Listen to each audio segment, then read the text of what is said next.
السلام علیکم ورحمۃ اللہ وبرکاتہ۔ کیسے ہیں سامعین، ناظرین؟ امید کہ خیر و عافیت سے ہوں گے۔ آج ہم حاضر ہیں قرآن کریم کی تفسیر کے ساتھ آپ کی خدمت میں، اور اس قرآن مجید کی دعوت دنیا کے سامنے ہمیں پیش کرنا ہے۔ ہماری گزارش آپ سے یہی ہے کہ آپ ہمارے اس یوٹیوب چینل کو سبسکرائب کریں، کچھ اشکال ہیں تو کامنٹ میں ضرور پوچھیں، اور زیادہ سے زیادہ لوگوں تک یہ پیغام کو آگے بڑھائیں، شیئر کریں۔ ہم پچھلی نشست میں سورۃ النساء کی آیت نمبر 23 تک پڑھ چکے تھے، اور 4 پارے اب تک ہم نے تکمیل کر لیے ہیں۔ آج کا درس انشاءاللہ ہم سورۃ النساء کی آیت نمبر 24 سے شروع کرتے ہیں۔ تو ہماری گزارشات کو دھیان میں رکھتے ہوئے اس قرآن مجید کی دعوت کو ساری دنیا کے لیے ہم پیغام بنا کر پیش کریں گے۔ آپ ہمارا اس میں ضرور ساتھ دیں۔ اعوذ باللہ من الشیطان الرجیم، بسم اللہ الرحمن الرحیم۔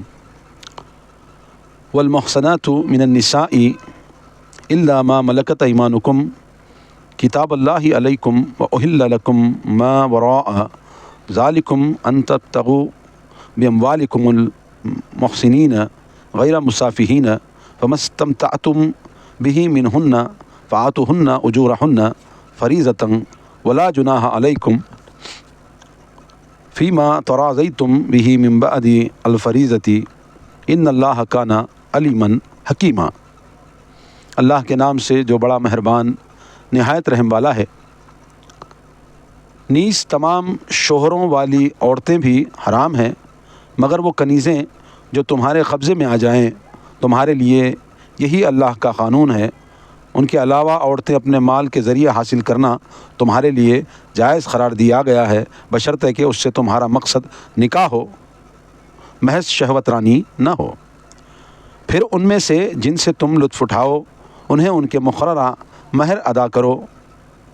ہاں، اگر مہر مقرر ہو جانے کے بعد زوجین میں باہمی رضامندی سے کوئی سمجھوتا ہو جائے تو پھر تم پر کوئی گناہ نہیں۔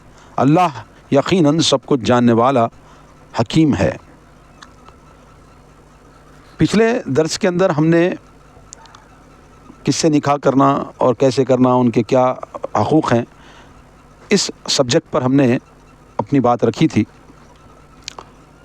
اور آگے اللہ تبارک و تعالیٰ کنٹینیو وہی اگلی آیتوں میں بھی تذکرہ کر رہا ہے کہ اسلام نے غلام اور لونڈیوں کی تعداد کو معاشرے میں کم از کم کیا ہے، اور کئی اصلاحات وضع کر کے اس میں خرابیوں کو دور کر دیا ہے۔ اسے بالکل ختم کرنا یا ممنوع قرار دینا ممکن نہ تھا، کیونکہ جنگوں میں مسلمان خواتین کو بھی جنگی قیدی بنا لیا جاتا ہے، اور ظاہر ہے کہ دشمن انہیں مائیں یا بہنیں بنا کر تو نہیں رکھتا، اور نہ ہی انہیں اس کا پابند کیا جا سکتا ہے۔ موجودہ دور میں فاتح افواج مفتوح قوم کی خواتین سے جو سلوک کرتی ہیں وہ سب جانتے ہیں۔ چنانچہ اس کے مقابلے میں جو غیر مسلم خواتین مسلمانوں کی جنگی قیدی بنے تو ان سے تمتع کا کوئی طریقہ وضع نہ کرنا معاشرے میں کئی علاقائی خرابیاں پیدا کرنے کا سبب ہوتا ہے۔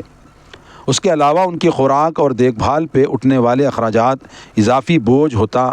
اسلام نے درج ذیل اصلاحات کے ذریعے اصلاحات کر کے اسے ایک مہذب شکل دے دی۔ کئی گناہوں کا کفارہ گردن آزاد کرنا قرار دیا۔ گردن آزاد کرنے کی ترغیب دی گئی۔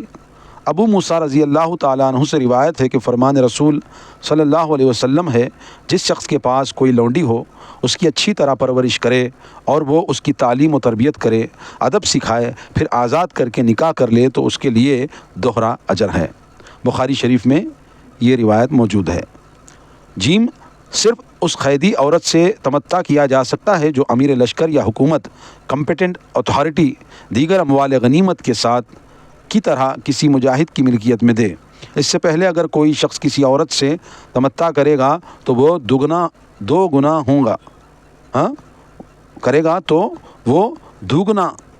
گناہوں کا مرتکب ہوگا۔ ایک زنا اور دوسرے مشترکہ اموال غنیمت کی تقسیم سے قبل اس میں خیانت کا، حیض آنے یا وضع حمل تک اس سے جمع نہیں کیا جا سکتا، را جس کی ملکیت میں یہ لونڈی ہوگی اس کے علاوہ اور کوئی اس سے جمع نہیں کر سکتا، سین اگر اس ملک یمین سے اولاد پیدا ہو جائے تو پھر اسے فروخت نہیں کیا جا سکتا، مالک کے مرنے کے بعد وہ از خود آزاد ہو جائے گی۔ مذکورہ بالا دلائل میں ان مستشرقین کا رد کیا گیا ہے جو اسلام کا مطالعہ ہی اس پہ اعتراضات کرنے کے لیے کرتے ہیں۔ یہ لوگ اس لیے زیادہ خطرناک ہیں کہ وہ قرآن و سنت کی تعویل کر کے یہ ثابت کرنا چاہتے ہیں کہ اسلام نے ملک یمین کی اجازت کو روا نہیں رکھا۔ کبھی وہ کہتے ہیں کہ ان سے بھی نکاح کے بغیر تمتع نہیں کیا جا سکتا، حالانکہ اگر یہی بات ہوتی تو پھر ان میں اور عام بیویوں میں کیا فرق رہ جاتا، پھر قرآن میں اسے علیحدہ بیان کرنے کا کیا تک ہو سکتا ہے۔ اس کی دلیل وہ یہ دیتے ہیں کہ اللہ نے اس آیت میں نکاح کرنے کا ذکر کیا ہے مگر انہیں آگے اہلہن نظر نہیں آتا، حالانکہ اگر وہ خود سرپرست ہو تو اجازت کس سے ہوگی؟ یہاں ایسی لونڈیوں کا ذکر ہے جو کسی اور کی سرپرستی میں ہوں، تو ایسی صورت میں ان کے سرپرست کی اجازت سے نکاح کرنا ہوگا۔ اسلام نے جو یہ مال غنیمت کے متعلق جو باتیں بیان کی ہیں اسلام کے اندر کہ ان سے کیسے سلوک کریں، جنگی قیدیوں سے کیسے سلوک کریں، باندیوں سے لونڈیوں سے کیسے سلوک کیا جائے، ان کی تربیت کیسی کی جائے، ان تمام بارے میں اللہ تبارک و تعالیٰ نے یہاں پر تذکرہ کیا ہے۔ اللہ فرماتا ہے کہ جو لونڈیاں جنگ میں حاصل ہوتی ہیں، جنگی قیدی بن کر کے آتی ہیں، وہ مال غنیمت کی تقسیم سے پہلے اس کو کوئی ہاتھ نہیں لگا سکتا۔ ہاں، غلام اور لونڈیوں کی تعداد کو اللہ تبارک و تعالیٰ نے قرآن مجید کے ذریعے سے، اسلام کے ذریعے سے ختم کرنے کا ایک جو مہم کیا ہے شروع، وہ الحمدللہ دھیرے دھیرے ہو کے آج دنیا میں کوئی غلام اور کوئی لونڈی باقی نہیں رہی، کیونکہ اسلام سے ماقبل لونڈیوں کے کوئی حقوق بیان نہیں کرتا۔ لونڈیاں جانوروں کی طرح اور غلام جانوروں کی طرح استعمال کرتے تھے، مگر اسلام نے ان پر بہت ساری پابندیاں لگائی ہیں، اور زیادہ تر غلام آزاد کرنا، گردن آزاد کرنا، کفارے کے تحت اگرچہ کوئی گناہ کا مرتکب ہو جائے تو اسے لونڈی یا غلام آزاد کرنے کی ترغیب دی ہے تاکہ اس کا گناہ کا کفارہ ہو جائے۔ یعنی کسی بھی ذریعے سے اللہ تبارک و تعالیٰ نے غلامی کو اس دنیا سے ختم کرنے کا جو راستہ قرآن مجید نے اور اسلام نے بیان کیا ہے، اس سے ماقبل کسی نے نہیں کیا۔ قرآن مجید آنے کے بعد، رسول اللہ صلی اللہ علیہ وسلم کہ اس دنیا میں مبعوث ہونے کے بعد یہ تمام چیزیں دنیا میں رائج ہوئیں۔ آزاد کرنا، غلام کو آزاد کرنے کی زیادہ ترغیب دلانا، اور لونڈیوں کو آزاد کرنے کی زیادہ ترغیب دلانا، اور لونڈیوں کو آزاد کر کے ان سے نکاح کرنے کی بھی ترغیب دلائی ہے۔ تو ان آیات میں اللہ تبارک و تعالیٰ نے یہی بیان کیا ہے۔ تو وہ جو اعتراض کرتے ہیں کہ اسلام میں لونڈیوں کے معاملے میں یہ جو کہا جاتا ہے تو وہ غلط ہے، اس طرح کے اعتراضات کرتے ہیں۔ بات یہی بتائی گئی ہے کہ لونڈی سے اگرچہ بغیر نکاح کے اس سے جمع کیا جاتا ہے تو اس سے اگرچہ کوئی اولاد پیدا ہوتی ہے تو اولاد بھی اسی اولاد کے برابر ہوتی ہے جو بیوی کے ساتھ اولاد ہوتی ہے، اس کے حقوق وہی ہوتے ہیں، اور اگرچہ مالک مر جائے لونڈی کا تو وہ از خود بخود آزاد ہو جاتی ہے اگرچہ اس کی اولاد ہے اس سے۔ تو یہ تمام چیزیں یہ مستشرقین، یہ اعتراض کرنے والے، یہ ملحدین اس بات کو نہیں دیکھتے، بس اٹھاتے ہیں اور اعتراض کرتے ہیں۔ بہرحال اللہ تبارک و تعالیٰ کا اتنا بڑا فضل و کرم ہوا کہ اس نے دنیا سے غلامی کا سلسلہ ختم کر دیا اسلام کے آ جانے کے بعد۔ تو یہ اسلام ہی ہے جس نے لوگوں کو زیادہ سے زیادہ ترغیب دلائی کہ غلام اور لونڈی جو ہے یہ رواج ختم کر دیا جائے۔ ان کو ماقبل اسلام کے جیسے بکرا بکری، مینڈا مینڈی اور جانور، ان تمام کو جس طرح رکھا جاتا تھا اسی طرح ان کو بھی استعمال کیا جاتا تھا۔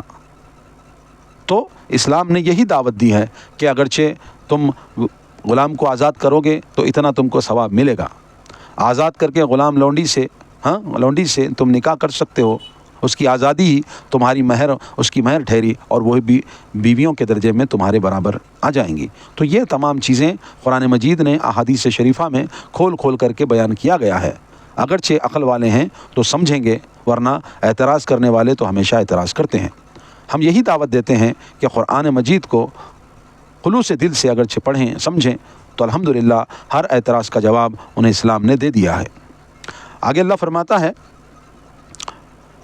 وَمَن لَّمْ يَسْتَطِعْ مِنكُمْ طَوْلًا أَن يَنكِحَ الْمُحْصَنَاتِ الْمُؤْمِنَاتِ فَمِمَّا مَلَكَتْ أَيْمَانُكُم مِّن فَتَيَاتِكُمُ الْمُؤْمِنَاتِ وَاللَّهُ أَعْلَمُ بِإِيمَانِكُم بَعْضُكُم مِّن بَعْضٍ فَانكِحُوهُنَّ بِإِذْنِ أَهْلِهِنَّ وَآتُوهُنَّ أُجُورَهُنَّ بِالْمَعْرُوفِ مُحْصَنَاتٍ غَيْرَ مُسَافِحَاتٍ وَلَا مُتَّخِذَاتِ أخدان فإذا أحسن فإن آتينا بفاحشة فعليهن نصف ما على المحصنات من العذاب ذلك لمن خشي العنة منكم وأن تصبروا خير لكم والله غفور رحيم۔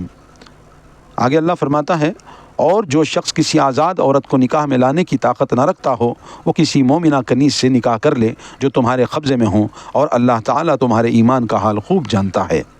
وہ سب ایک ہی جنس سے ہیں، لہذا ان کے مالکوں کی اجازت سے ان سے نکاح کر سکتے ہو اور دستور کے مطابق ان کے مہر دو تاکہ وہ نکاح میں آ جائیں، نہ کہ شہوت رانی اور خفیہ آشنائیاں کرتی پھریں۔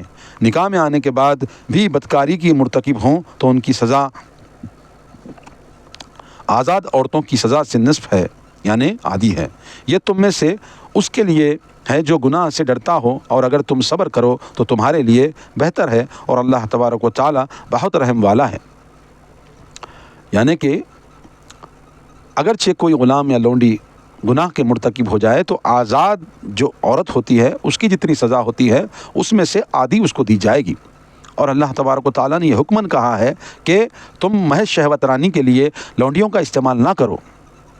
اللہ تبارک و تعالیٰ نے تاکید کی ہے، اور یہ بھی کہا ہے ان لونڈیوں کے بارے میں کہ وہ خفیہ آشنائیاں کرتی نہ پھریں، یعنی کہ اگرچہ مالک کے ساتھ اس کا تعلق ہے تو کسی اور کے ساتھ وہ تعلق نہ بنائیں، یہ گناہ کی بات ہے۔ اللہ تبارک و تعالیٰ نے اس زنا کے دروازے اس طرح بند کیے ہیں، ورنہ اگرچہ لونڈیاں یا غلام ہیں تو وہ اس کو مالک کے تمام لوگ استعمال کرتے ہیں، ملکیت میں ہے، سابق میں جو دنیا کے اندر رواج تھا اس کو کوئی بھی اس کو جو ہے رون دیتا، اس کو کچل دیتا۔ ہاں، تو یہ تمام چیزیں قرآن مجید نے اللہ تبارک و تعالیٰ نے بند کر دی ہیں، اس کا دروازہ بند کر دیا، یعنی کہ اس کے اوپر ظلم نہیں کر سکتا۔ اگرچہ لونڈی ہے کسی کی، وہ تو وہ لونڈی کا جو مالک ہے وہی اس کے لیے ہوگی، اور اس کے علاوہ اس کا بھائی ہے، اس کا بیٹا ہے، اس کا باپ ہے، تو اس کے لیے وہ بالکل نہیں ہوگی، یعنی وہ اس کے لیے استعمال نہیں کر سکتا۔ یہ پابندیاں اللہ تبارک و تعالیٰ نے لگا دی ہیں۔ تو اعتراض کرنے والوں، میں تم کو سمجھا رہا ہوں، سمجھو بات کو، خالی پیلی اسلام پر اعتراض نہ کرو۔ ہر معاملے میں اسلام نے کھول کھول کر کے وضاحتیں کی ہیں، ہر معاملے کے اندر۔ تو یہ لونڈیوں کے معاملے میں بھی، یہ کنیزوں کے معاملے میں اللہ تبارک و تعالیٰ نے کھول کھول کر کے یہ 5ویں پارے کی شروعات میں بتا رہا ہے۔ عقل والوں کے لیے تھوڑی بات ہی کافی ہوتی ہے، اگرچہ وہ سمجھ سکیں تو۔ آگے اللہ فرماتا ہے یرید اللہ لیبین لکم ویہدیکم سنن الذین من قبلکم ویتوب علیکم واللہ علیم حکیم۔ اللہ چاہتا ہے کہ تمہیں واضح کر دے اور ان لوگوں کے طریقوں پر تمہیں چلائے جو تم سے پہلے ہیں، اور تم پر نظر رحمت کرے، اور اللہ سب جاننے والا، حکمت والا ہے۔ واللہ یرید ان یتوب علیکم ویرید الذین یتبعون الشہوات ان تمیلوا میلا عظیما۔ اللہ چاہتا ہے کہ تم پر مہربانی کرے، جو اپنی خواہشات کے تابع ہیں، وہ یہ چاہتے ہیں کہ تم راہ راست سے بھٹک کر دور چلے جاؤ۔ یرید اللہ ان یخفف عنکم وخلق الانسان ضعیفا۔ اللہ چاہتا ہے کہ تم سے تخفیف کرے کیونکہ انسان کمزور پیدا کیا گیا ہے۔ اللہ تبارک و تعالیٰ نے یہ جو وضاحتیں بیان کیا ہے، تو اللہ تعالیٰ نے جو انسان جو ضعیف قسم کا اس کا جو ذہن ہے نا، تو اس کو پاک کرنا چاہتا ہے اللہ تبارک و تعالیٰ، اور یہ وضاحتیں کھول کھول کر بیان کرتا ہے، اور انسان اپنی شہوت کے تعلق سے بڑا کمزور پیدا ہوا ہے، تو لہذا اللہ سے انہیں ڈرنا چاہیے۔ آگے اللہ فرماتا ہے یا ایھا الذین آمنوا لا تاکلوا اموالکم بینکم بالباطل الا ان تکون تجارۃ عن تراض منکم ولا تقتلوا انفسکم ان اللہ کان بکم رحیما۔ اے ایمان والوں، آپس میں ایک دوسرے کے مال باطل طریقوں سے نہ کھاؤ، الا یہ کہ تمہاری باہمی رضامندی سے آپس میں لین دین ہو، اور اپنے آپ کو قتل نہ کرو، بلا شبہ اللہ تم پر مہربان ہے۔ باطل سے مال کھانے کے کئی طریقے ہیں، مختصراً جس طریقے سے مال کمانے سے قرآن و سنت میں منع کیا گیا ہے وہ سب باطل ہیں۔ ابو ہریرہ رضی اللہ تعالیٰ عنہ کہتے ہیں کہ ایک دفعہ آپ صلی اللہ علیہ وسلم کا ایک غلہ کے ڈھیر پر سے گزر ہوا۔ آپ صلی اللہ علیہ وسلم نے اپنا ہاتھ اس میں داخل کیا تو انگلیوں کو نمی محسوس ہوئی۔ آپ صلی اللہ علیہ وسلم نے پوچھا، اے غلے والے، یہ کیا ہے؟ وہ کہنے لگا، یا رسول اللہ صلی اللہ علیہ وسلم، بارش ہو گئی تھی۔ آپ صلی اللہ علیہ وسلم نے فرمایا، تو نے اسے نمدار غلے کو ڈھیر کے اوپر کیوں نہ رکھا کہ لوگ اسے دیکھ لیتے؟ پھر فرمایا، جس نے دھوکہ دیا اس کا مجھ سے کوئی تعلق نہیں۔ اللہ کے رسول صلی اللہ علیہ وسلم نے جو تعلیمات دی ہیں اس سے پہلے کسی نے نہیں دی اور اس کے بعد کوئی دینے والا نہیں، ایسی تعلیمات دی۔ آج دنیا کو دھوکہ دینے کے لیے اوپر اچھا مال ڈالتے ہیں اور نیچے پورا ملاوٹ کا مال رکھتے ہیں۔ تو قرآن مجید نے ایمان والوں سے یہ وضاحتی طور پہ بیان کیا ہے کہ تم دھوکہ دینے کی خاطر اوپر اچھا مال اور نیچے باطل طریقے سے غلط مال ڈال کر کے ملا کر نہ دو۔ اور اللہ کے رسول صلی اللہ علیہ وسلم نے یہ جو مسلم شریف کی حدیث میں بیان ہوا ہے کہ ایک غلے پر سے گزرے اور اس میں ہاتھ ڈال کر جب اندر دیکھا تو اندر نمی محسوس ہوئی، اور کہا کہ یہ تم نے ایسا کیوں کیا؟ تو اس نے کہا، اے اللہ کے رسول، بارش ہو گئی تھی اور وہ بھیگ گیا تھا۔ تو اللہ کے نبی صلی اللہ علیہ وسلم نے کہا، یہ جو اس کے اندر نمی کا عیب ہے وہ تو اوپر کیوں نہیں ڈالا تاکہ سامنے والا اس کو دیکھ کر کے لے؟ اگرچہ تو چھپا کر بیچے گا تو یہ باطل طریقے سے یہ مال کی کمائی ہوگی، اور جو باطل طریقے سے مال کماتا ہے، اللہ کے رسول صلی اللہ علیہ وسلم نے فرمایا کہ دھوکے کی کمائی والا وہ مجھ سے نہیں ہے، یعنی کہ امت محمدیہ میں سے وہ نہیں ہے۔ رسول اللہ محمد صلی اللہ علیہ وسلم کا وہ امتی نہیں رہتا اگرچہ وہ دھوکہ دیتا ہے۔ تو دھوکہ نہیں دینا چاہیے۔ آج بھی ہم دیکھتے ہیں کہ اوپر جو ہے اچھا مال اور نیچے غلط مال ڈال کر کے یہ وہ ملا کر کے دیتے ہیں۔ کتنی ویڈیو کی کلپس نہیں آتی اور ہم دیکھتے نہیں ہیں کہ بنڈی والوں نے جو مال بیچنے رکھتے ہیں تو ان کے سائٹ پر ایک پیکٹ ہوتی ہے جس میں خراب مال ہوتا ہے، اور وہ جو مالک جو چن کر ڈالتا ہے، جو خریدار، اس میں اچھا مالک اس کی نظر کو اوجھل کر کے وہ جو اچھے مال کی پیکٹیں نیچے رکھ لیتے ہیں اور خراب تیار کی ہوئی پیکٹوں کو وہ دے دیتے ہیں۔ وہ بیچارہ گھر لے جا کر جب دیکھتا ہے تو اس کے ساتھ دھوکہ ہوا ہوتا ہے۔ تو اس طرح کرنا اسلام نے حرام قرار دیا ہے، اور رسول اللہ صلی اللہ علیہ وسلم نے یہ کہا کہ ایسا کرنے والا ہم میں سے نہیں ہے۔ اتنی بڑی وضاحتوں کے بعد بھی لوگ باطل طریقے سے مال کماتے ہیں، اور جتنا کماتے ہیں اللہ تبارک و تعالیٰ وہ ان کے نصیب میں نہیں رکھتا۔ باطل طریقے سے کمایا ہوا مال باطل طریقے سے لٹ جاتا، ختم ہو جاتا ہے۔ تو ایسے مال کو تم کیوں کماتے ہو جو تم استعمال بھی نہیں کر سکتے، اور استعمال اللہ تعالیٰ کرنے بھی نہیں دیتا؟ غلط طریقے سے مال جو کمایا وہ غلط طریقے سے چلا جاتا ہے، وہ اچھے طریقے سے نہیں جاتا۔ تو خواہ کیوں گناہ اپنے بڑھا لیتے ہو؟ تو لہذا میں یہی دعوت دیتا ہوں کہ حلال کی روزی ایک روٹی کیوں نہیں ہوتی، کافی ہے۔ یہی اسوہ حسنہ ہے محمد صلی اللہ علیہ وسلم کا۔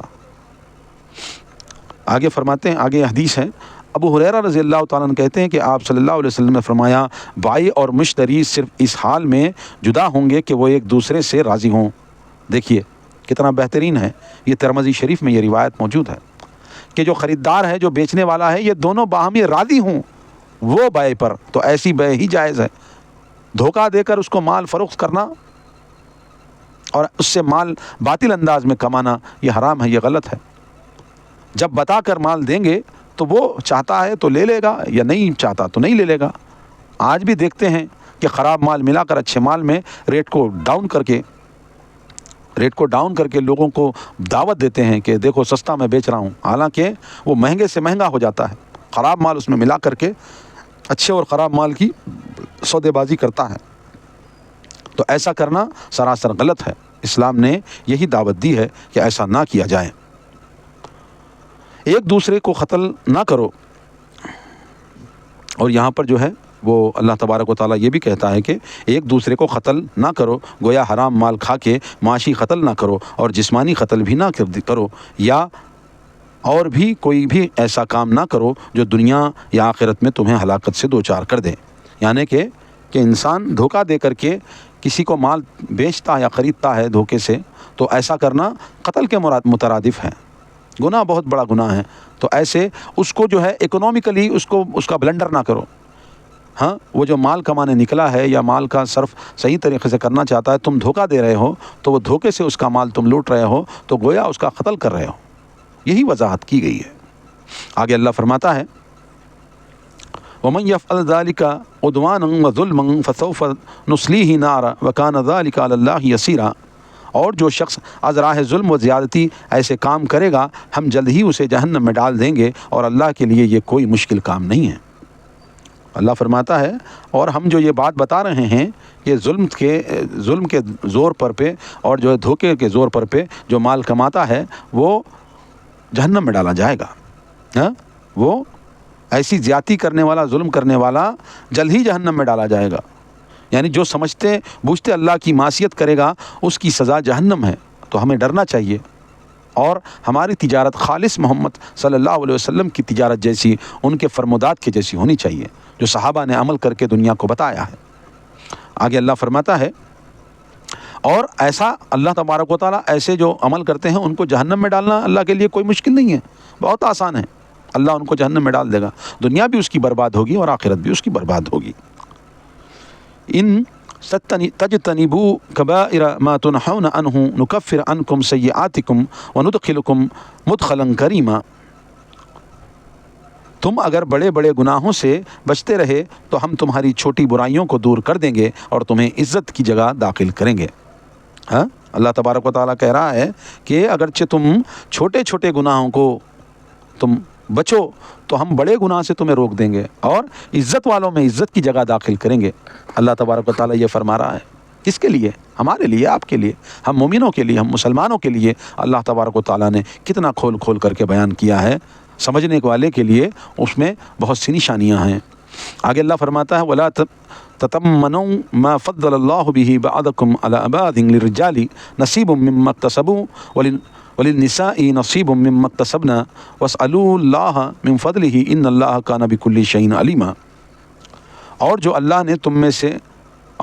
اللہ نے تم میں ایک کو دوسرے پر فضیلت دی ہے تو اس کی ہوس نہ کرو، مردوں کے لیے ان کی کمائی کے مطابق ان کا حصہ ہے، ثواب ہے، اور عورتوں کے لیے ان کی کمائی کے مطابق ان کا حصہ ہے۔ ہاں، اللہ سے اس کے فضل کی دعا مانگتے رہا کرو، یقیناً اللہ ہر چیز کو خوب جانتا ہے۔ یعنی کہ ام سلمہ رضی اللہ تعالیٰ عنہ سے روایت ہے کہ انہوں نے کہا مرد غزوات میں شامل ہوتے ہیں جبکہ عورتیں شامل نہیں ہوتیں، اور اس لیے عورتوں کے لیے نصف میراث ہے۔ یعنی کہ جو کسی نے سوال کیا تو عورتوں کو نصف میراث کیوں ہے، آدھا کیوں ہے؟ تو زیادہ تر ذمہ داری جو ہے مرد کے لیے ہے، مرد جنگ میں جاتا ہے، جنگ لڑتا وغیرہ ہے اور کماتا کھلاتا ہے تو اس کو میراث میں دگنا ہے۔ بہت ساری چیزیں مرد نے زیادہ کی ہیں عورتوں کے نسبت میں، یہی وضاحت بیان کی گئی ہے۔ اور ثواب کے لحاظ سے اللہ تبارک و تعالیٰ جب جت کو جتنا اجر دینا چاہے گا اللہ تعالیٰ اتنا اس کو اجر دے گا۔ عورتوں کے لیے عورتوں کے مطابق اجر ہوگا، اس نے جتنا کام کیا ہے، اور مردوں کے لیے مرد کے مطابق اجر ہوگا۔ اللہ تبارک و تعالیٰ نے ایسا بیان فرمایا ہے۔ اور ہاں، اللہ سے اس کے فضل کی دعا مانگتے رہو، اللہ تعالیٰ سے فضل مانگتے رہو، یعنی ہمیشہ اللہ تعالیٰ سے طلبگار بن کے اس سے مانگتے رہو، اس کے در کے بھکاری بن کے رہو، اس سے اٹھتے بیٹھتے اس سے طلب کیا کرو۔ اللہ تعالیٰ ایسا کرنے سے خوش ہوتا ہے۔ ہاں، اللہ سے مانگنے سے اللہ خوش ہوتا ہے، اللہ سے نہیں مانگا گیا تو اللہ ناراض ہوتا ہے۔ تو اس لیے اٹھتے بیٹھتے اس کا شکر ادا کرو اور اس کا فضل مانگتے رہو، یہی بہتر ہے۔ وَلِكُلِّ جَعَلْنَا مَوَالِيَ مِمَّا تَرَكَ الْوَالِدَانِ وَالْأَقْرَبُونَ وَالَّذِينَ أَخَذَتْ أَيْمَانُكُمْ فَآتُوهُمْ نَصِيبَهُمْ إِنَّ اللَّهَ كَانَ عَلَىٰ كُلِّ شَيْءٍ شَهِيدًا۔ اللہ فرماتا ہے جو کچھ ترکہ والدین یا قریبی رشتہ دار چھوڑیں ہم نے اس کی وارث مقرر کر دیے ہیں، اور جن لوگوں سے تم نے عقد معالات باندھ رکھا ہے انہیں ان کا حصہ ادا کرو، یقیناً اللہ تعالیٰ ہر چیز پر حاضر ہے۔ یعنی کہ اللہ تعالیٰ کے سامنے وہ تمام چیزیں ہیں۔ سیدنا ابن عباس رضی اللہ تعالیٰ فرماتے ہیں کہ موالی سے مراد وارث ہے، اور والذین اخذت ایمانکم کا مطلب یہ ہے کہ مہاجر اپنے انصاری بھائی کا وارث ہوتا اور انصاری کے رشتہ داروں کو ترکہ نہ ملتا، کیونکہ نبی نے مواقعات کرا دی۔ پھر جب معیشت سنبھلی تو یہ آیت اتری وَلِكُلِّ جَعَلْنَا مَوَالِيَ، تو اب ایسے بھائیوں کو ترکہ ملنا موقوف ہو گیا۔ اب والذین اخذت ایمانکم سے مراد وہ لوگ ہیں جن سے قسم کھا کر کے دوستی اور خیر خواہی کا عہد کیا جائے، ان کے لیے ترکہ نہ رہا، البتہ وصیت باقی ہے۔ یعنی کہ اللہ کے نبی صلی اللہ علیہ وسلم نے جب مدینہ ہجرت کر کے گئے تو مہاجرین کی جماعت تھی وہ انصار کی جماعت کے ساتھ ان کے بھائی بند بنا دیے، یعنی کہ ایک مہاجر جو لٹا پیٹا مکے سے بھاگ کر کے اپنی جان بچا کر اپنا ایمان بچا کر کے مدینہ ہجرت کر کے آ گیا سب کچھ چھوڑ چھاڑ کر کے، تو انصاری جو مسلمان لوگ تھے ان میں سے ایک انصاری ایک مہاجر کا بھائی، اس طرح معاملات کیے گئے تھے۔ اور اسی درمیان جب اکنامک کنڈیشن جب تک نہیں سنبھلی تھی، وہ اللہ تعالیٰ نے مہاجرین کو انصار کے اندر سے وراثت میں رکھا تھا۔ بعد میں یہ چیزیں جب معیشت سنبھلی تو یہ تمام چیزیں ختم کر دی گئیں۔ جب مہاجر پختہ ہو گئے اور وہ جو ہے مقامی بن چکے، وہ سٹیزن شپ مل گئی ان کو، یعنی جتنے حقوق اور جن کی کمائی، جن کا کاروبار، جن کے رہن سہن سب مکمل طریقے سے مدینی بن گئے، تو وہ یہ تمام جو تھے نا معاملات وہ ختم کر دیے گئے۔ اور باقی یہ رہا کہ اگرچہ انصار وصیت کرے مہاجر کے ذمے میں تو ضرور اس کو وصیت ملے گی، یہاں تک کہ بات رہ گئی ہے۔ آگے اللہ فرماتا ہے الرجال قوامون علی النساء بما فضل اللہ بعضهم علی بعض وبما انفقوا من اموالهم فالصالحات قانتات حافظات للغیب بما حفظ اللہ واللاتی تخافون نشوزهن فعیذوهن واہجروهن فی المضاجع واضربوهن فإن اطعناکم فلا تبغوا علیہن سبیلا ان اللہ کان علیا کبیرا۔ اللہ تبارک و تعالیٰ فرماتا ہے مرد عورتوں پر قوام، ذمہ دار اور منتظم ہیں، اس لیے کہ اللہ نے ایک کو دوسرے پر فضیلت دے رکھی ہے، اور اس لیے بھی کہ وہ اپنا مال خرچ کرتے ہیں، لہذا نیک عورتیں وہ ہیں جو فرما بردار اور ان کی عدم موجودگی میں اللہ کی حفاظت میں مال اور آبرو کی حفاظت کرنے والی ہوں۔ اور جن سے تمہیں سرکشی کا اندیشہ ہو انہیں سمجھاؤ، نہ سمجھیں تو خوابگاہوں میں ان سے الگ رہو، پھر بھی نہ سمجھیں تو انہیں مارو، پھر اگر وہ مطیع ہو جائیں تو خواہ مخواہ ان پر زیادتی کے بہانے تلاش نہ کرو، یقیناً اللہ بلند رتبہ اور بڑی شان والا ہے۔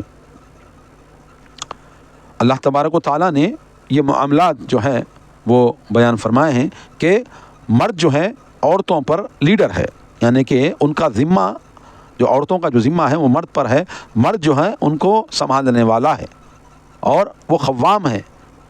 عورت جو رہے گی وہ مردوں کے ماتحت رہے گی، یعنی مرد گھر میں باپ ہے تو باپ تمام فیملی کی عورتوں کی کفالت کرتا ہے، تو وہ قوام ہے، وہی جو ہے فائنل فیصلہ کرے گا اس کے معاملات کا، عورت نہیں کرے گی، ٹھیک ہے۔ تو یہ اس لیے ہے کہ وہ ان کا کفیل ہے، وہ ان کا ذمہ دار ہے، ان کا قوام ہے، یہ اللہ کا حکم ہے، اور دنیا کی جو کوئی طاقت اس کو حکم کو بدل نہیں سکتی۔ اور اللہ تبارک و تعالیٰ نے بہت سارے معاملات ذمہ داریوں کے مرد کے اوپر زیادہ دیے ہیں، اس لیے وہ کھلانا پلانا، نان و نفقہ، کپڑا، گھر، تمام چیزوں کا ذمہ دار مرد ہوتا ہے، اس لیے اللہ تبارک و تعالیٰ نے اس کو دیا۔ اب یہ آج کے زمانے میں جاہل قوم اگرچہ کوئی یہ کہے کہ نہیں عورت بھی کمانے باہر نکل رہی ہے، تو یہ بات نہیں ہے، یہ جو ہے صرف یہ معاملات میں نہیں ہے کہ کمانے باہر نکل گئی اس کو آزاد نہیں ہے، وہ کسی مرد کے ماتحت ہی رہے گی، شوہر ہو، باپ ہو، بھائی ہو، اللہ تبارک و تعالیٰ نے حکم دیا ہے۔ اب اس کو نہیں مان کر کے جو باہر نکلتی ہیں تو ان کی زندگی ان سڑک چھاپ جو ہے جانوروں جیسی ہوتی ہے، ان کو کوئی بھی جو ہے کچھ بھی کر سکتا ہے، جس کا کوئی رہنما اور رہبر نہیں ہوتا اس کے ساتھ دنیا جو ہے جانوروں کا طرح سلوک کرتی ہے، اس کو استعمال کرتی ہے اور کرچک کی طرح پھینک دیتی ہے، نیپکن کی طرح چلے جاتی ہے۔ تو لہذا عورتوں، اللہ تبارک و تعالیٰ نے تمہاری بھلائی کے لیے یہ بات بتائی ہے کہ تم اپنے والد کے ماتحت، اپنے شوہر کے ماتحت، اپنے بھائی کے ماتحت زندگی گزارو اور گھروں میں رہو، تاکہ تم اللہ تبارک و تعالیٰ کی خوشنودی حاصل کر سکو۔ عربی میں قائم علی العمل کسی کام کے ذمہ دار کو کہتے ہیں۔ خاندان کی بنیادی اکائی، فیملی یونٹ منظم، مربوط اور مستحکم بنانے کے لیے ضروری تھا کہ کسی ایک کو ذمہ داری سونپی جاتی۔ یہ بڑی زیادتی ہوتی ہے کہ اگر اس ذمہ داری کو پورا کرنے کے لیے مناسب اختیارات نہ مہیا کیے جاتے، اس کے بغیر یہ خاندانی اکائی ریت کا گھروندہ ثابت ہوتی۔ اس کا مشاہدہ یورپ اور امریکہ میں بخوبی کیا جا سکتا ہے کہ مرد و زن کی اندھی مساوات کے دعوے دار کھینچا تانی کر کے مفہوم تبدیل کرنے کی کوشش کرتے ہیں۔ جن سوسائٹیوں کو انہوں نے اپنا رہبر و رہنما مان لیا ہے، وہ انہیں باور کرانے میں کامیاب ہو چکے ہیں کہ مسلمانوں میں انحطاط کی وجہ عورت کا مردوں کے شانہ بشانہ میدان عمل میں نہ کودنا ہے۔ مذکورہ معاشرہ اب خود بھی عورت کو باہر گھسیٹنے کے نقصانات کا مشاہدہ کر چکے ہیں۔ یعنی کہ یہ کہا ہے مفسر نے کہ دیکھو وہاں کے حالات کیا ہیں، ہمارے پاس یہاں پر فیملی سسٹم ہے، اور یورپ، امریکہ اور دیگر جو آزاد خیال ملک ہیں اس میں فیملی سسٹم نہیں ہے. ہم بر صغیر میں، ہم ہند و پاک اور جو ہمارا یہ سدرن ایشیا کا جو ایریا ہے اور عرب ہے اور دیگر عجم ہے، یہاں پر تمام فیملی سسٹم ہے، فیملی یونٹ ہے. اس یونٹ کے طرح کے دنیا میں اور کہیں نہیں ہے. فیملی سسٹم کے تحت رہیں گے تو ذمہ داری کسی ایک کو دے کر کے وہ جو ہے اپنے گھر کو چلائے گا اور ان کی جو ہے صحیح زندگی گزرے گی. اگرچہ فیملی یونٹ سسٹم نہیں ہوگا تو بے راہ روی، گناہ اور جو ہے قتل و غارت گیری، جس طرح کرائم اور جرائم فیملی سسٹم کے علاوہ جو باہر اس سے نکل جاتے ہیں ان کے تعلق سے کیا ہے. یہاں پر ہمارے یہاں ہندوستان کے اندر، ہمارے بھارت انڈیا کے اندر یہ بات واضح ہے کہ آج مسلمان ہوں چاہے غیر مسلم ہوں، تمام کے تمام لوگ فیملی سسٹم کے تحت رہتے ہیں. اور موسٹ آف دا فیملی ہمارے یہاں جوائنٹ سسٹم پہ رہتی ہے. میں یہ بالکل نہیں کہہ رہا ہے کہ فیملی سسٹم ہمیشہ جوائنٹ رہتا ہے، نہیں کہہ رہا، بلکہ میں کہہ رہا ہوں کہ خوام کسی مرد اگرچہ گھر کا بڑا دادا ہے تو وہ دادا جو ہے تمام گھر کے اوپر نگہبان اور نگران ہوتا ہے. دادی نہیں ہوتی، دادی کو وہ چیز نہیں دیا جاتا. ماں ہے تو ماں کو وہ چیز ذمہ داری نہیں دیتی، باپ کو دی جاتی ہے. باپ نہیں ہے تو گھر کا بڑا بھائی ذمہ دار بنتا ہے. ہاں، اگرچہ وہ بھی نہیں ہے تو بیٹا ذمہ دار بنتا ہے. تو یہ تمام چیزیں فیملی یونٹ سسٹم میں ہیں، جو دیگر جو ویسٹرن کنٹریز ہے اس میں کوئی فیملی کا تصور نہیں رکھتے. اور ان کے حالات دیکھو، جس طرح جانور زندگی گزارتے ہیں، آوارہ گردی کرتے ہیں، ہاں، تو اسی طرح آوارہ بے لگام جو ہے چلے جاتے ہیں اور وہاں پر کرائم ریٹ دیکھ سکتے ہیں آپ کے کیا ہے. تو معاشرے کو صحیح انداز میں لے چلنے کے لیے یہ فیملی یونٹ سسٹم بہت ضروری ہے. تو لہذا ہم یہی کہتے ہیں کہ اس پر جو اعتراض کرتا ہے تو کرتا رہے، مگر جو ڈیٹا جب نکلے گا تو جو فیملی یونٹ سسٹم ہے، جو قوام، جس گھر کا قوام مرد ہے، اسی کا جو ہے بہتر ڈیٹا نکلے گا، جو آزاد جو ہے جانوروں کی طرح زندگی گزارنے والوں کے مقابل میں. آگے اللہ فرماتا ہے، اب عبداللہ ابن زمعہ سے روایت ہے کہ نبی صلی اللہ علیہ وسلم نے فرمایا، کوئی اپنی بیوی کو غلاموں کی طرح نہ مارے اور پھر دن کے آخری حصے میں اس سے مجامعت کرے گا. یعنی کہ غلاموں کی طرح جو ہے بیوی کے ساتھ معاملات نہ کریں. آج ہم دیکھتے ہیں کہ بیوی کو غلام بنا کر کے رکھتے ہیں اور بیوی پر وہ تمام ظلم کرتے ہیں. تو بخاری شریف کی روایت کے اندر اللہ کے رسول صلی اللہ علیہ وسلم نے فرمایا کہ کوئی اپنی بیوی کو غلاموں کی طرح نہ مارے. جس طرح غلاموں کو مارتے ہیں نا غلطی کرنے پر، تو بیوی کو نہ مارے، بلکہ اگرچہ وہ نہیں سن رہی ہے تو خوابگاہوں میں ان سے علیحدہ ہوں. اللہ کے رسول صلی اللہ علیہ وسلم نے یہی تعلیم دی ہے. یعنی کہ اگرچہ وہ سرکشی کا اندیشہ ہو، جو عورتیں نہ مانتی ہوں اور سرکش ہو جاتی ہیں تو ان کو پہلے تو سمجھاؤ، اگرچہ پھر بھی نہ مانیں تو ان کو اپنے بستر سے علیحدہ کرو. یہ پہلا ٹریٹمنٹ ہے، ٹھیک ہے. اگرچہ پھر بھی نہ مانیں تو ضرب دو ان کو، یعنی کہ ان کو ایذا دو، اس طرح کے نشان نہ آئے، اس طرح سے ان کو سمجھا سکتے ہو، ان کو کیا ہے مار سکتے ہو. یہی بتایا. اور یہ کہا گیا ہے کہ جس طرح جانوروں کو اور غلاموں کو مارتے ہیں نا، اس طرح نہیں مارنا چاہیے. تو میں جہاں تک کا جو ہے معلوم کیا ہوں تو کپڑے سے اس طرح مارنے کا حکم دیا ہے جس طرح اس کو جو ہے نشان نہ آئے، اور چہرے پر نہیں مارنا چاہیے. یہی اسلام کی دعوت ہے. اور آج کا جو ہے ہم درس یہی ختم کرتے ہیں. اللہ کے فضل و کرم سے ہم نے چوتھے پارے کی شروعات کی ہے اور آیت نمبر 24 سے ہم نے شروع کیا ہے اور 34 تک ہمارا اختتام ہو چکا ہے. اللہ تبارک و تعالیٰ سے دعا ہے کہ کہنے سننے سے زیادہ اللہ تبارک و تعالیٰ ہمیں عمل کی توفیق دے. اور ہم یہی گزارش کرتے ہیں کہ ہمارے اس یوٹیوب چینل کو سبسکرائب کریں. کوئی اشکال ہے، کوئی سوال ہے تو ضرور ہمارے کامنٹ باکس میں لکھیں، اور ہماری اس ویڈیو کو زیادہ سے زیادہ شیئر کریں تاکہ یوٹیوب جو ہے ہمارے اس جو ہے پروگرام، جو یہ تفسیر قرآن کا پروگرام ہے، تمام لوگوں کے نیٹ پر، یوٹیوب پر فرنٹ میں آئے. اسی لیے ہم چاہتے ہیں کہ زیادہ سبسکرائبر ہوں تاکہ یہ دعوت قرآن مجید کی ساری دنیا تک پہنچے.